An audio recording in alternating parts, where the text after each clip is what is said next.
الزوليت ما تريتنا سرقي أسا ذي باريام يا صدفة وها كينا ثاك مش سقارن قو مرسم خمقرن قباير فرحة ماني كي تزعم لو موفمون الاستقلال القبايل l'autodétermination de l'indépendance de la Kabylie. خصك تسقسيك شي حاجة الساق ملي توقع عندي القباير ملي توقع عندي الريف ملي توقع عندي المواطنة الصغار وما تنخ فرحات الزول فلاك انا بدا زكون كاع عادي غادي نعقب شي حاجه غادفرها ومزروي غادي نبدا سي خصنا نكس مزيان خص اون فرونسي كوم فولي اكيد خصهم شو بغا تاليفيت سي نقش تاليفيت شي حاجه واخا شي حاجه سمازيغ ستغيليت شي حاجه شويه فرانسيس. Donc, c'est quoi la dernière démarche que vous avez effectuée aux Nations Unies à propos de l'autodétermination de la Kabylie? Où en est la cause kabyle aujourd'hui? Écoutez, comme vous venez de le dire, le 28 septembre, j'ai été reçu à l'ONU où j'ai déposé un mémorandum pour le droit à l'autodétermination de la Kabylie. En fait, on demande juste qu'il ne soit reconnu en tant que peuple, en tant que Kabyle, le droit de disposer de nous-mêmes. Hein, que l'on réaffirme un principe du droit international qui est le droit à l'autodétermination. Il est confirmé par de nombreux textes universels adoptés par l'ONU, ratifiés par tous les États. Le droit à l'autodétermination est à la base du droit international et de l'existence des pays eux-mêmes. Voilà. Donc cette démarche a été effectuée et je sors ces jours-ci un livre qui s'appelle Kabylie, le mémorandum pour l'indépendance. Voilà. Sur le terrain, la Kabylie est majoritairement indépendantiste. Ces militants sont réprimés, l'indépendantisme est réprimé en Algérie, mais il n'a pas la répression qui s'abat sur la Kabylie de par la densité de la revendication. Le pouvoir ne peut pas se permettre d'aller plus loin que des interpellations pour le moment. Donc on arrête nos militants le matin, on les garde jusqu'au soir, on les libère. C'est apparemment la démarche qui a été adoptée jusqu'à présent, sachant que des organisations internationales des droits de l'homme regardent de très près tout ce qui se passe là-bas et nous les tenons informés de ce qui se passe.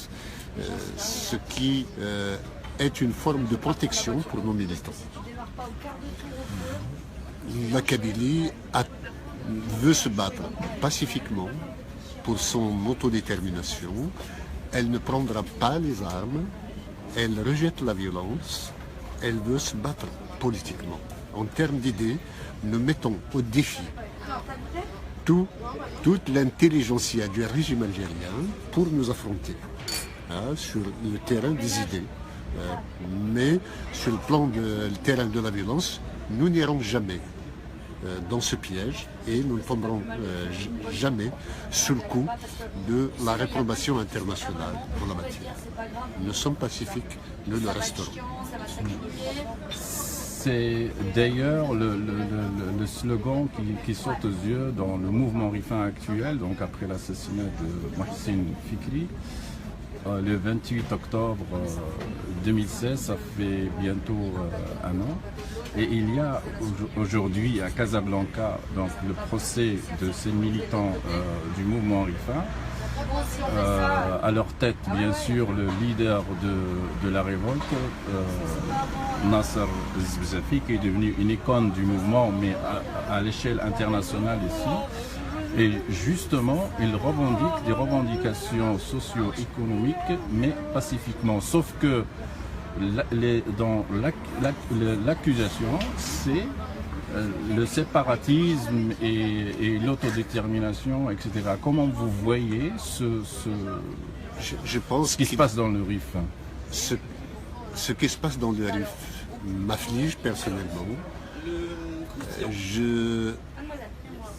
J'ai toujours dit et répété que la répression ne règle jamais des problèmes politiques et qu'il vaut mieux trouver des solutions politiques aux problèmes politiques plutôt que de chercher à réprimer.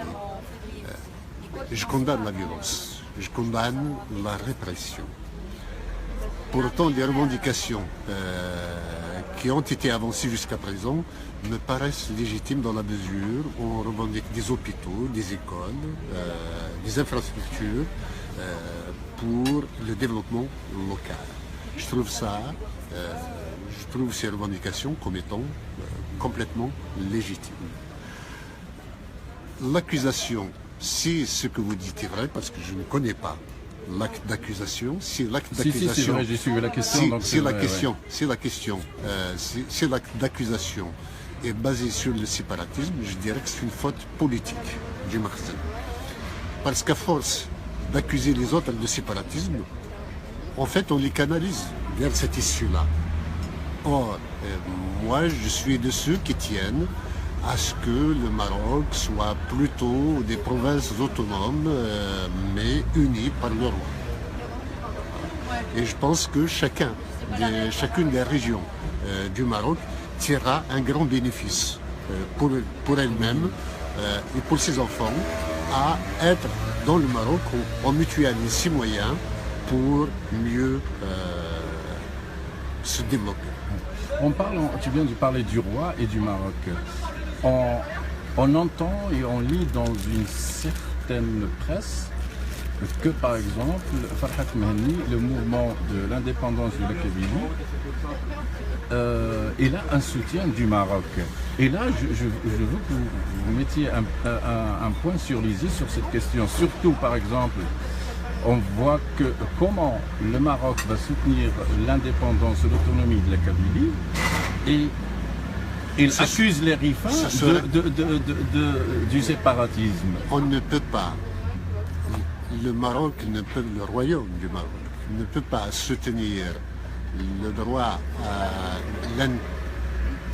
à l'indépendance de la Kabylie, ou du moins le mouvement pour l'autodétermination de la Kabylie,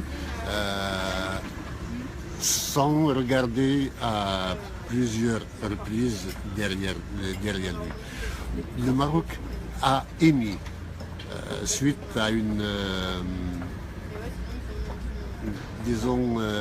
altercation entre le représentant marocain et le représentant algérien aux Nations Unies sur l'affaire du Sahara, le Maroc, en 2015, avait demandé à ce qu'il y ait examen de la question du droit du peuple kabyle à son autodétermination. Et c'est vrai que nous avons applaudi chaleureusement la position du royaume. Mais entre-temps, le royaume n'a fait aucun geste à notre égard, n'a jamais soutenu une quelconque démarche de notre part. Je viens de revenir de New York où j'ai déposé le mémorandum. J'aurais aimé qu'il y ait un coup de pouce de la part du représentant marocain. Non, je n'ai eu strictement rien en termes de soutien de ce type. Ceci dit, le MAC et la NAVAD veulent bien qu'il y ait une attitude au moins de neutralité de la part du royaume.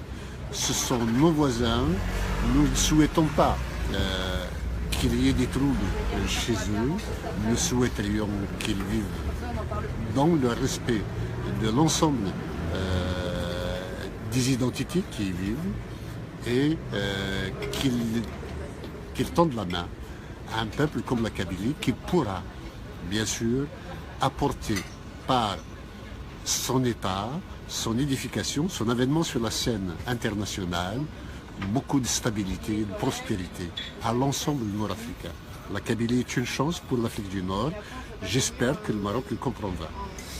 Merci. Revenons à la question d'Afrique du Nord. Bien sûr, on fait partie de la Méditerranée. Il y a la Catalogne qui vient de prononcer son indépendance.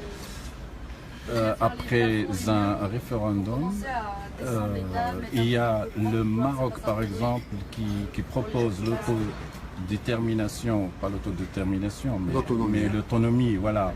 L'autonomie pour le Sahara, mais pas pour les autres régions du Maroc, pour le Rif par exemple. Je ne pense pas que le Maroc puisse proposer une autonomie pour une région et ne pas l'étendre à d'autres. Ça doit être un système global pour l'ensemble du pays. Mais c'est ce qu'il fait en réalité. Ça viendra. Je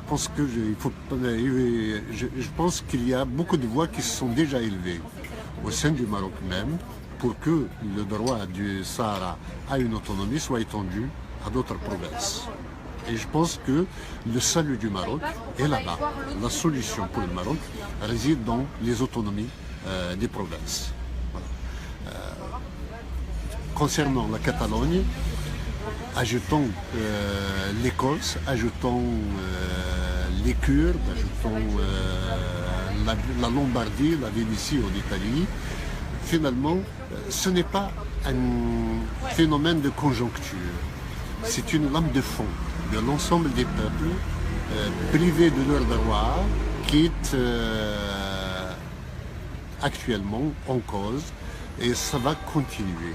C'est-à-dire que ce droit-là va réparer les injustices générées par l'histoire en général et par la colonisation en particulier. Comment vous êtes passé des revendications de l'autonomie pour la Kabylie à l'autodétermination et l'indépendance de la Kabylie?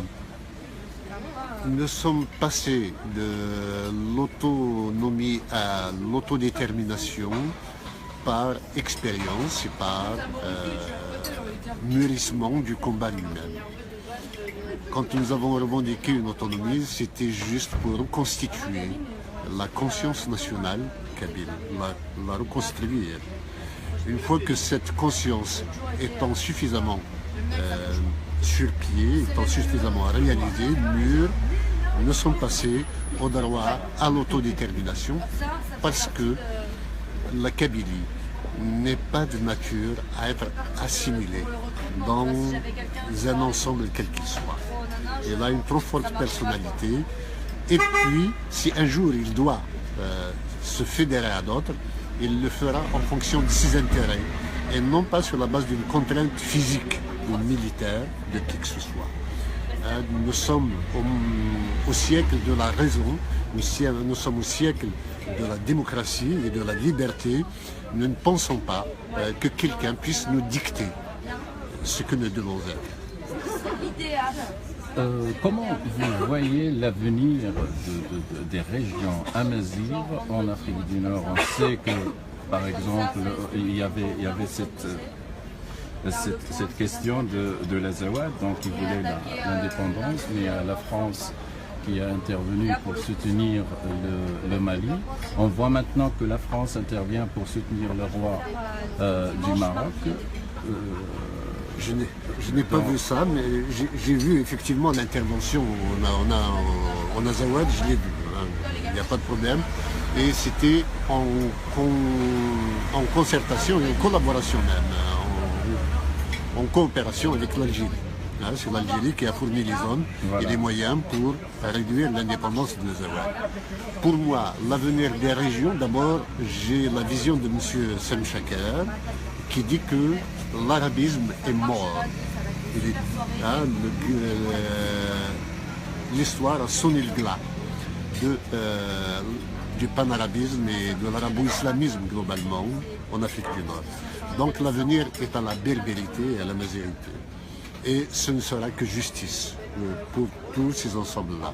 Pour autant, il ne faut pas occulter non plus les différences linguistiques qu'il y a au sein des Amazirs. Certes, nous sommes tous d'origine amazigh, mais l'origine ne constitue pas une nation. Vous voyez les Latins, tous les peuples latins qu'il y a, ils sont plusieurs pays. Vous voyez les Arabes, ils sont plusieurs pays arabes. Et vous voyez aussi les Slaves, les Germaniques ou les Anglo-Saxons, il y en a tellement. On peut tout à fait avoir une même origine et avoir des entités, des États complètement distincts. Donc cela ne présage en rien ou ne condamne pas la solidarité et le rapprochement entre les peuples. Voilà, d'abord, de même origine, si vous voulez, il n'y a aucun problème.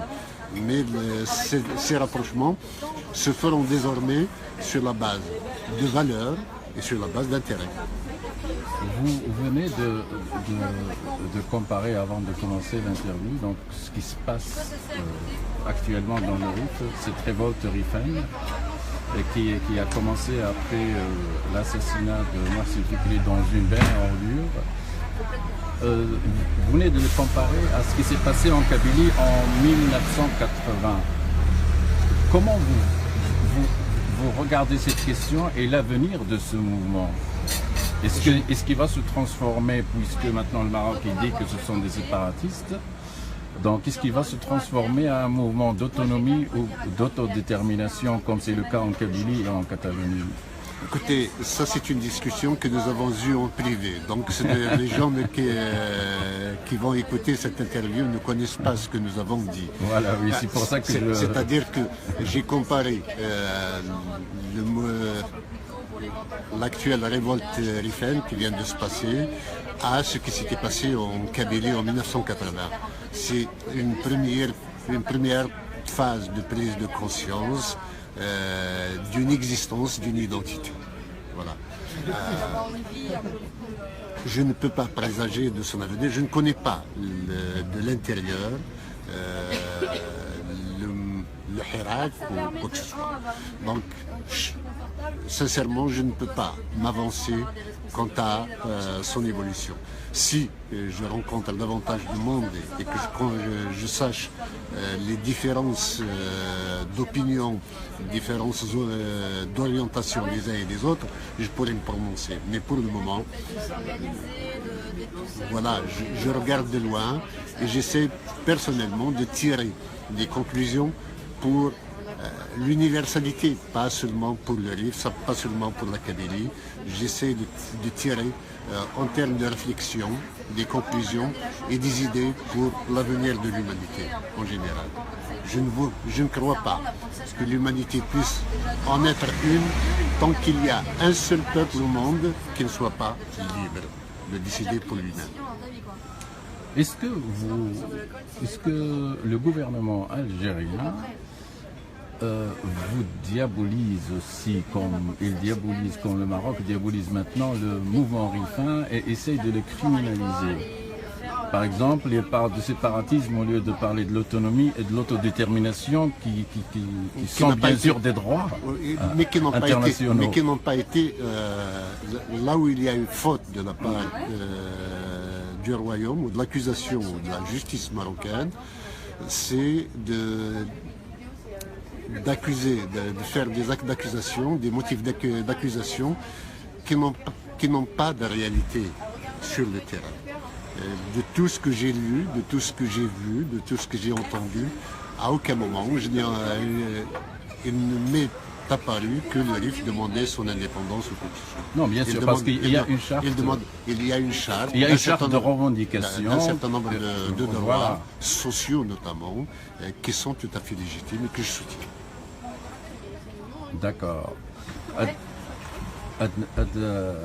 نوغال شويه ندوز شويه فرحة مهني مي l'artiste, le chanteur ما عاد تلقى شي تزوري تعرف شي موسيقى نخلى. J'ai sorti un CD, j'ai publié un CD en 2014-2015, ouais, à Walmous El Liberté pour la Kabylie, qui s'appelle, et il a très bien marché, continue de marcher d'ailleurs en Kabylie.